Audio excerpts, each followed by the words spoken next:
What a game, Chargers fans. This was a head-to-head battle, and the Chargers came out on top because of their game plan and execution. And let me tell you, this wasn't some easy win handed to them. They earned every bit of it. Watching this team fight like that was so satisfying. And with this win, the Chargers didn't just shake up the division, they sent shockwaves through the entire AFC. So let's dive deep into this one. What was good? What was bad? What went exactly according to the Chargers' plan? And what still needs to be fixed moving forward? What's up, Chargers fans? Welcome to the NFL Playbook Chargers. If you're new here, don't forget to hit that subscribe button. This channel is all about breaking down everything you need to know about the Bolts. First play and boom, everything flips. Geno Smith takes the snap, wants to get the ball out quick, and Daiyan Henley just reads it like he's been watching that route on repeat all week. He jumps it, snatches the ball, and suddenly the stadium goes quiet. That wasn't just a turnover, that was a statement. This is exactly how you want to start on the road in a hostile environment. Shut the crowd up and set the tone. Sure, you'd love to come away with 7 points there, no doubt about it. But taking 3? That's a free possession turned into a lead, and that's how you win these tight divisional games. Boom, 3-0 Chargers. Now, credit to the Raiders, they didn't fold right away. Geno settled down and put a nice little drive together. And then Daniel Carlson does what he always does. Drills a monster 54-yard field goal. Tie game, 3-3, and you're thinking, okay, this might turn into a back-and-forth slugfest. But Justin Herbert, he wasn't having any of that. Late in the first quarter, you could just see him taking over. He was in complete command, spreading the ball around, making smart reads, keeping the Raiders' defense guessing. And then, when they needed it, he finds Keenan Allen in the red zone. You know how Keenan does. Smooth, precise, reliable. Touchdown, Chargers. Now it's 10-3 with under a minute left in the first quarter, and you could feel the shift. Herbert had this game in his hands, and the Raiders knew it. The second quarter rolls around, and it's all about control. The Raiders start moving the ball again, slowly and methodically, and they finally get into the red zone. But then, disaster for them, a bad snap. Total miscue. Instead of possibly tying the game, they have to settle for a field goal. The score is now 10-6, and you can just feel how costly that error is going to be. And then comes the play of the night. Herbert drops back, steps up in the pocket, and he sees the coverage he wants. He freezes the safety with his eyes, veteran stuff, and lets it rip. A beautiful 60-yard strike to Quentin Johnston. Let me tell you, this wasn't just a deep shot. This was a haymaker. Suddenly it's 17-6, and you can see the Raiders' sideline just deflate. Vegas had one last chance to flip the momentum before halftime. They get down inside the 10, threatening to make it a one-score game. But the Chargers' defense, man, they just weren't having it. Huge interception right there at the goal line. Talk about a dagger. Instead of going into halftime feeling nervous, the Chargers walk into the locker room up 17-6. Completely in control. That's what great teams do. They win those tiny little moments that completely swing the outcome. Now, here's where the Chargers showed real maturity. They come out in the third quarter and put together a drive that screams professional football. 12 plays, 72 yards.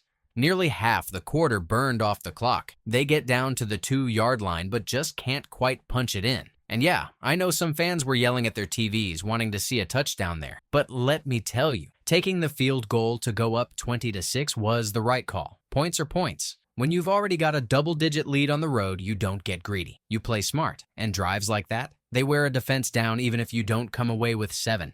You're planting seeds for the fourth quarter. And speaking of the fourth quarter, this is where the Raiders broke themselves.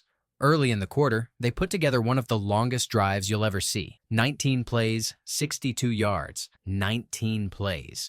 And what do they have to show for it? A field goal. That's absolutely brutal. You eat up all that clock, your offense is gassed, and you still only get 3 points. That was the moment when you just knew this game was over. Chargers defense bent, but they never broke, and Vegas had nothing left after that. From there, it was all about closing. The Chargers leaned on their run game, went into clock-killing mode, and slammed the door shut. It wasn't flashy, but it was clean, and that's exactly what you want to see from a team that's learning how to finish games. Now let's really talk about why this game unfolded the way it did. 2 words: turnovers and explosives. The Chargers were +3 in the turnover battle. That's massive. Herbert didn't just protect the football, he made Vegas pay for their mistakes. Meanwhile, Geno looked like a guy who didn't trust what he was seeing. He finished 24 of 43 for just 180 yards, with 3 interceptions and 3 sacks. That's a quarterback getting completely outplayed and outcoached. Daiyan Henley was everywhere.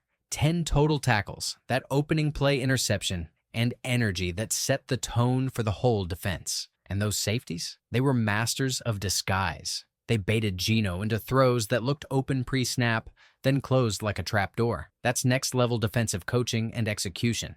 On the other side of the ball, Herbert was nothing short of surgical. 19 completions on 27 attempts, 242 yards, 2 touchdowns, and 31 rushing yards on top. His mobility was such an underrated factor in this game. It kept third downs manageable, and it gave the offense an escape hatch when plays broke down. Keenan Allen was Keenan Allen. 5 catches, 61 yards, and a touchdown. Just the model of consistency. And how about Quentin Johnston finally showing that deep threat potential we've been waiting for? 3 catches, 71 yards, and that game-breaking touchdown. That's exactly why the Chargers drafted him, to stretch the field and make defenses pay for overplaying Keenan. Lad McConkey chipped in with 5 catches for 48 yards, and every single one seemed to come at just the right moment. He's like the glue that keeps this passing game flowing smoothly. The run game wasn't dominant, 26 carries for 81 yards, but it did its job. It kept the Raiders honest and allowed the Chargers to control the clock late in the game. This wasn't about big flashy runs. It was about staying on schedule and setting up play action to keep Herbert comfortable. Defensively, this was exactly the kind of performance you want in a divisional road game. They completely shut down the Raiders' run game, just 68 yards on 19 carries.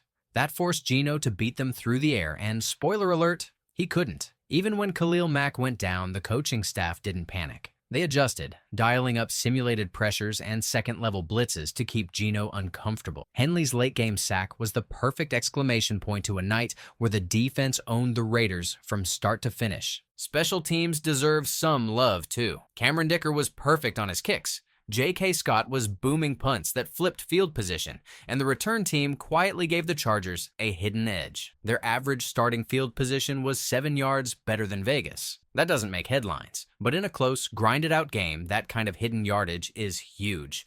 Now let's be real. It wasn't perfect. The Chargers were just 4 for 11 on third down, which has to improve. There were a couple of sloppy penalties that stalled drives, and those 2 botched shotgun snaps in the fourth quarter, completely unacceptable. That's the kind of mistake that could cost you a game against a tougher opponent. But the good news, those are fixable issues, and when the foundation is this strong, you can clean up the details. This was actually a defensive game. Both defensive units played really well. Yes, the difference was 2 touchdowns from the Chargers side. Literally, Raiders' defense was good. Their front unit was explosive. You have seen Maxx Crosby everywhere. He was literally everywhere, continuously putting pressure on Herbert, and the result was an ordinary run game from the Chargers side. But it was actually their secondary unit that didn't hold well. They couldn't make adjustments well. They couldn't cover Chargers receivers well. I will point out Geno Smith here as well. Today, his pass accuracy was low. So many incomplete easy passes. Jakobi Meyers was targeted 12 times with only 6 completions.